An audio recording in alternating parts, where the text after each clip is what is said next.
ദൈവം നാം മഹത്വപ്പെടുമാറാകട്ടെ. ഇയ്യോബിൻ്റെ പുസ്തകം 14-ാം അധ്യായം. സ്ത്രീ പ്രസവിച്ച മനുഷ്യൻ അല്പായുസുള്ളവനും കഷ്ടസമ്പൂർണനുമാകുന്നു. അവൻ പൂ പോലെ വിടർന്ന് പൊഴിഞ്ഞു പോകുന്നു, നിലനിൽക്കാതെ നിഴൽ പോലെ ഓടിപ്പോകുന്നു. അവൻ്റെ നേരെയോ തൃക്കണ്ണ് മിഴിക്കുന്നത്, എന്നെയോ നീ ന്യായവിസ്താരത്തിലേക്ക് വരുത്തുന്നത്. അശുദ്ധനിൽ നിന്ന് ജനിച്ച വിശുദ്ധനുണ്ടോ? ഒരുത്തനുമില്ല. അവൻ്റെ ജീവകാലത്തിന് അവധിയുണ്ടല്ലോ. അവൻ്റെ മാസങ്ങളുടെ എണ്ണം നിൻ്റെ പക്കൽ. അവന് ലംഘിച്ചുകൂടാത്ത അതിർ നീ വെച്ചിരിക്കുന്നു.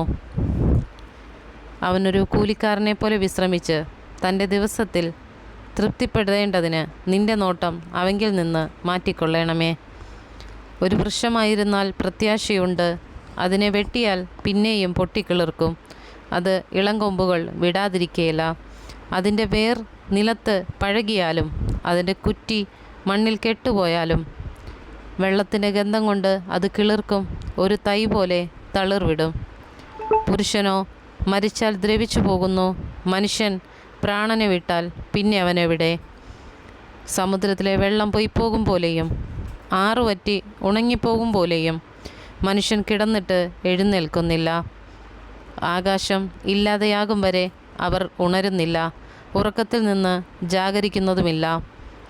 നീ എന്നെ പാതാളത്തിൽ മറച്ചു വയ്ക്കുകയും നിൻ്റെ കോപം കഴിയുവോളം എന്നെ ഒളിപ്പിക്കുകയും എനിക്കൊരവധി നിശ്ചയിച്ച് എന്നെ ഓർക്കുകയും ചെയ്തുവെങ്കിൽ കൊള്ളായിരുന്നു. മനുഷ്യൻ മരിച്ചാൽ വീണ്ടും ജീവിക്കുമോ? എന്നാൽ എനിക്ക് മാറ്റം വരുവോളം എൻ്റെ യുദ്ധകാലമൊക്കെയും കാത്തിരിക്കാമായിരുന്നു. നീ വിളിക്കും, ഞാൻ നിന്നോട് ഉത്തരം പറയും. നിൻ്റെ കൈവേലയോട് നിനക്ക് താല്പര്യമുണ്ടാകും. ഇപ്പോഴോ നീ എൻ്റെ കാലടികളെ എണ്ണുന്നു. എൻ്റെ പാപത്തിന്മേൽ നീ ദൃഷ്ടി വയ്ക്കുന്നില്ലയോ? എൻ്റെ അതിക്രമം ഒരു സഞ്ചിയിലാക്കി മുദ്രയിട്ടിരിക്കുന്നു. എൻ്റെ അകൃത്യം നീ കെട്ടി പറ്റിച്ചിരിക്കുന്നു. മല പോലും വീണ് പൊടിയുന്നു, പാറയും സ്ഥലം വിട്ട് മാറിപ്പോകുന്നു. വെള്ളം കല്ലുകളെ തേയുമാറാക്കുന്നതും അതിൻ്റെ പ്രവാഹം നിലത്തെ പൊടിയെ ഒഴുക്കിക്കളയുന്നതും പോലെ നീ മനുഷ്യൻ്റെ പ്രത്യാശയെ നശിപ്പിക്കുന്നു. നീ എപ്പോഴും അവനെ ആക്രമിച്ചിട്ട് അവൻ കടന്നു പോകുന്നു. നീ അവൻ്റെ മുഖം വിരൂപമാക്കി അവനെ അയച്ചു കളയുന്നു.